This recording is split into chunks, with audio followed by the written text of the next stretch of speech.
Hello everyone, welcome to EduTap. So today we are going to discuss some very important news articles of ESI of September second week of 2021. So what are we going to cover? We are going to cover two very important news articles. The first one is about the expected growth rate of India that will be expected to be around 10%, okay, by a very important think tank. And the second news is about the tokenization, the card tokenization, and in this we will be discussing everything related to the tokenization and the circular provided by the RBI.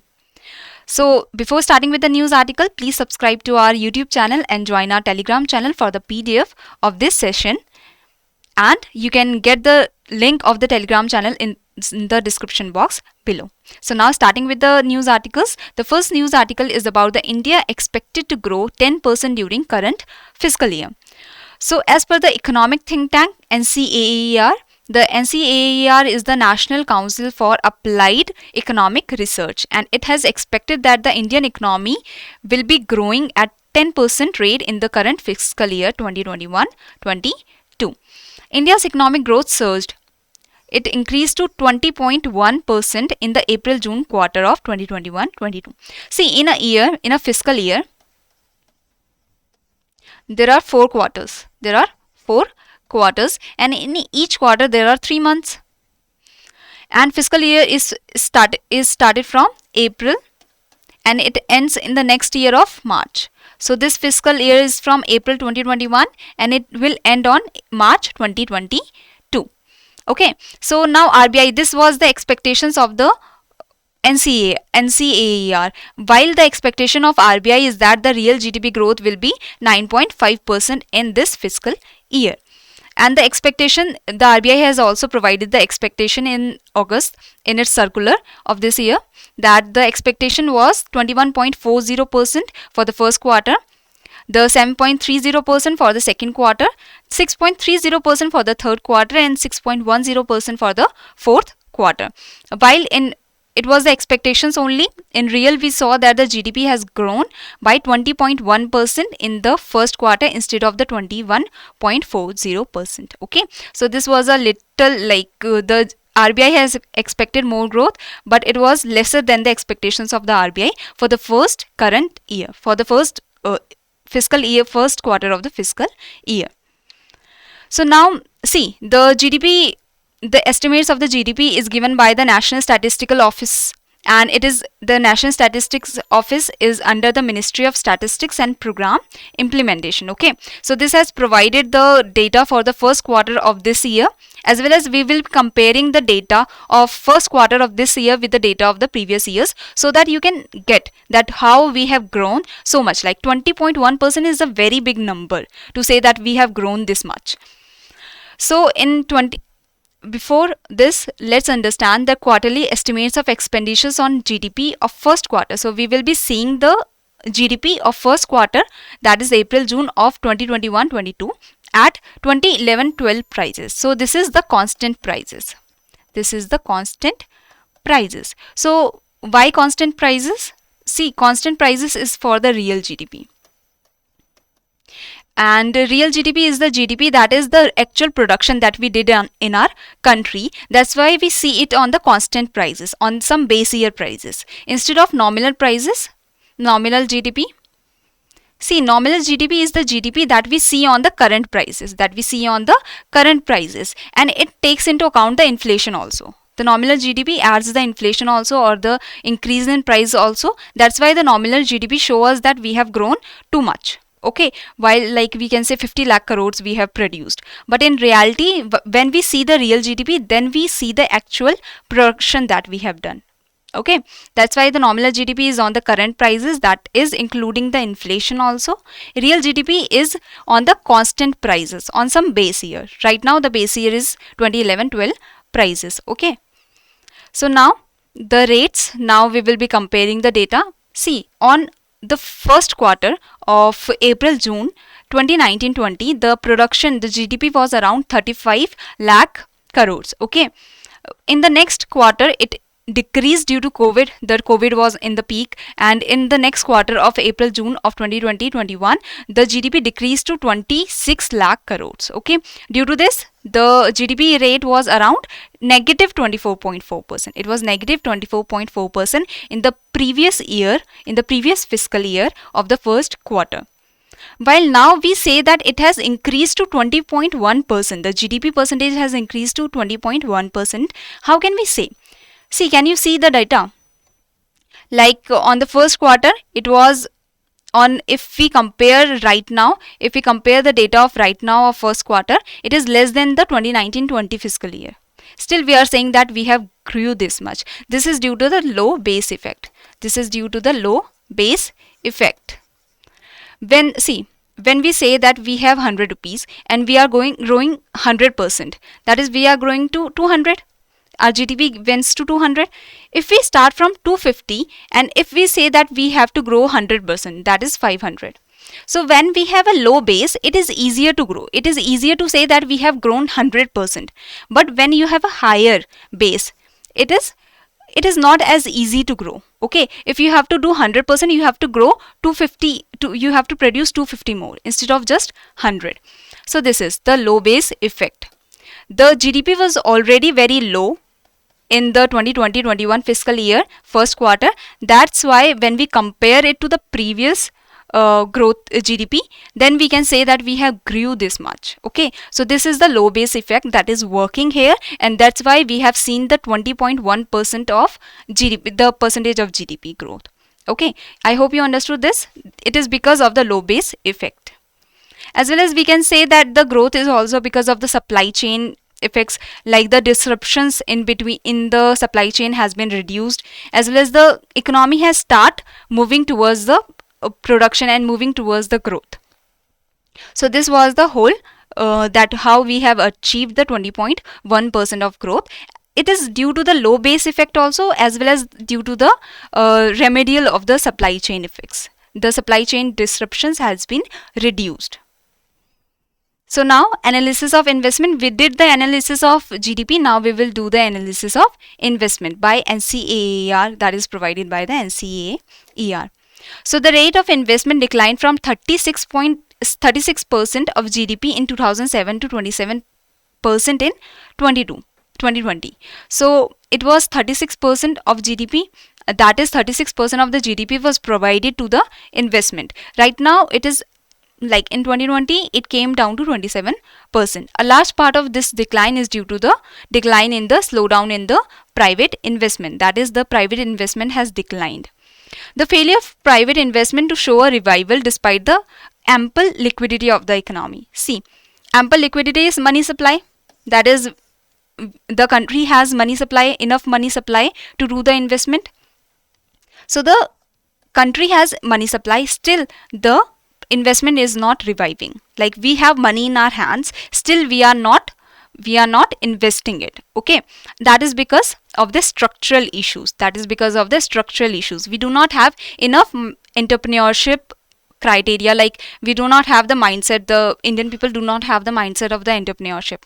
So this is the structural issues, that the mindset of the people, the skills of the people are not allowing them to grow. Even if we have money in our hands, we are not investing it because the mindset of the people are different.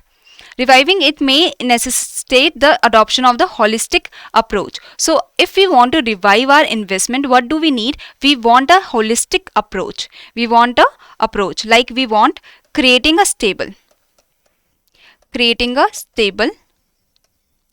pro-growth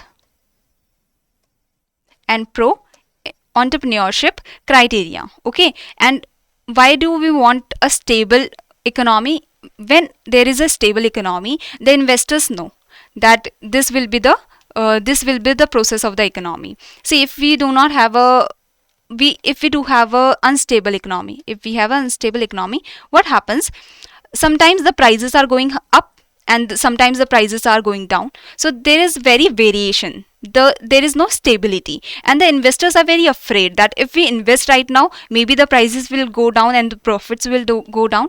So that's why India needs a stable pro growth and pro entrepreneurship mindsets, so that the people get more people can get more comfortable with the growth. They can get more comfortable with investing in different areas.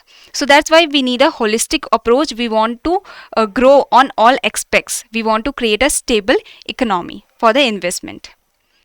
So now we have done this news. I have told you about the investment and the GDP. The GDP has grown, and it has grown by 20.1%. It is also due to the low base effect, as well as due to the supply chain disruptions that was before has been it has been remedied, and now the economy has been in the path of the growth. So that's why we have seen the growth of 20.1% in the first quarter. I have also told you the expectations given by the RBI, as well as the expectation given by the NCAER. Okay, as well as we saw that the investment that was in during the 2007, 36% of the GDP has been reduced to 27% in 2020, and this is because of the private investment, slowdown in the private investment. Why private investment has been slowed down?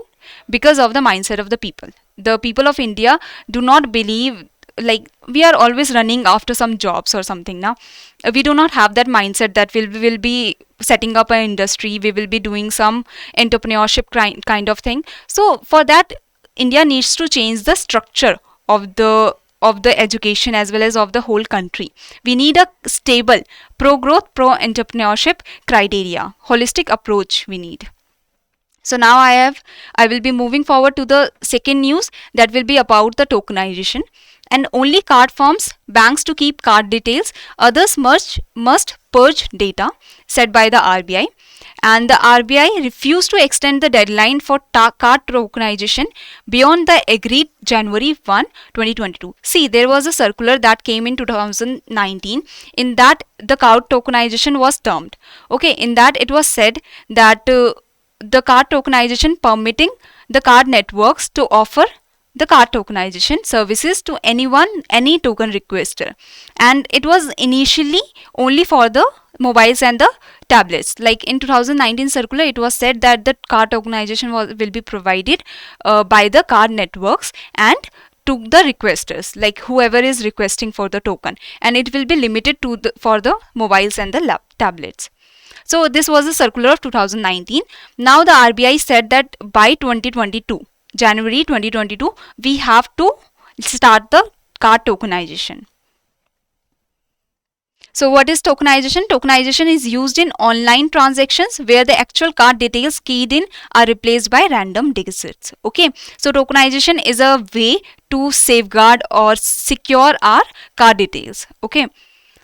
No entity in the card transaction payment chain other than the card issuers and or the networks shall store the actual card data. So it has been said that the no entity, like the merchants, the Amazon or the Flipkart or some other merchant groups, should not be storing, the merchant areas or the payment chains should not be storing our data. Okay, they should stop storing our data, and only the card issuers or the card networks should be allowed to store the actual card data, because they are issuing, so they will have the card details. So only those should have those details and not everyone. Any such data that has been stored previously should be purged, should be removed. So I hope you understood the meaning of tokenization. Now I will tell you the whole process of tokenization, that how before what was the process, now what will be the process. So how a regular card transaction is processed? It is like we are giving the card details, we are giving the 16 digits, and then we are giving the CVV, the name of the card holder and everything. The payment is initiated. When we put everything there, then the payment is initiated and the card details sent by the merchant to the acquiring bank. So the card details are sent by the merchant and it goes to the acquiring bank, the bank of the merchant. Okay. From there, the acquiring bank, the bank of the merchant, forwards the request to the issuing bank. The merchant bank will give the request to the issuing bank, the bank of the customer. The issuing bank is the bank of the customer, of the card user. Okay.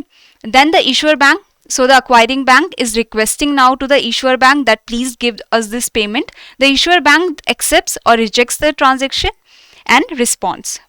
transaction is completed. And in this way transaction is completed. Like payment is initiated, the merchant is requesting the card details sent by the merchant to acquiring bank, and then acquiring bank, it will be gone to the issuing bank. From the issuing bank, it will be either rejected or accepted, and the transaction will be completed. The card details are transmitted or saved at each step. So on each step, the card details are being saved by the acquiring bank, by the issuing bank, by the merchant also, on each and every step. So see, now if the Amazon is hacked, okay, the server of the Amazon is hacked, all of the card details that will be saved with the Amazon or the Flipkart or any other Myntra or somebody or some other merchant group. So what will happen to the card details? It will go to the hacker or to anyone that is hacking. So this is how our card details will be taken away from us, and they can misuse the card details. So that's why the tokenization process was introduced, and in this the payment initiated using saved card information that gets converted into token. So the payment is initiated not with the card details. The 16 digits are exchanged with the token. What is the token? It is the 16. It is also the 16 digit. Some different characters, okay, is provided. Some random characters is providing, and that is the token. It can be done through the tokenization app. So the merchant using the token service sends tokenized information to the acquiring bank. So now the merchant get the token. Instead of getting the card details, it will get the token, the changed, we can say, or the random numbers it will get. It will be sent to the acquiring bank. Acquiring bank forwards the tokenized request to the issuing bank of the card user, and issuer bank validates the token and accepts or rejects the transaction. The issuing bank has the work of validating that the token is right or not. You are just putting some random numbers, or it is really the token that is to be used against the card details, the card number. So transaction is completed after that. See, in nowhere your card details are going to the merchant. The token is going to the merchant, and that token is some random digits. And for every requester, there is a different token number for every instrument. For every, like for mobile, for tablet, for laptop, there are different tokens. So the tokens are not same. Even if the hacker gets the token, it will be useless for the hacker or someone. So the card details are not transmitted or saved. The details transmitted are tokenized, hence are not decipherable by the hacker. Okay. The steps taken by RBI for card tokenization. Now these are the steps that were taken by the RBI for like easy, smooth processing of the card tokenization. First, as I told you, in the 2019 the circular came in which only the mobile and the tablets were written. But now the tokenization has been extended for the facility of laptops, desktops, wearables, Internet of Things. Any device that is connected to the internet is getting this service of tokenization. Entities can store limited data for the when they are tracking, they need to know the card details or something. So they can store limited data, only the last 4 digits of the actual card number. So they can't store the whole card number. They will be only storing the last 4 digits of the card number and the issuer's name. And the card number, when it goes to the merchant, what it happens? The actual card details are tokenized. So they are only storing the last 4. They are only storing the last 4 number of the digits of the card number.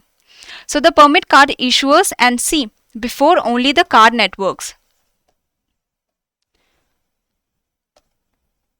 can issue the tokenization, can do the tokenization, but now the card issuers can also do the tokenization. So the permit card users and card networks to offer card tokenization service, TSPs. So TSP are or token service providers refers to the entity which tokenizes the actual card credentials and de-tokenizes them whenever needed. So the token service providers are the ones that are providing the token, that are tokenizing your card, the card number, and this can be done by the card issuers or the card networks. Before it was only allowed for the card networks, but now it has been permitted for the card issuers also to tokenize the card number for the safety and security. Okay, I hope you understood the whole tokenization process. It's easy, just your card number is getting some random digits. Instead of, the merchants won't be able to get your card number, they will just be getting some random digits, and that's how your data will be secured. Even if someone hacks the any website, any online website, any payment websites, it won't be you won't be suffering from that. Okay, your data will be very safe. So this was a step taken by the RBI, and I have told you the expectations of GDP given by the NCAER, as well as we have discussed the tokenization. I hope you have understood both the topics, and if there is any problem, you can mail in this website, and any query you can mail in this website. Thank you very much. I hope you understood both the topics. Thank you.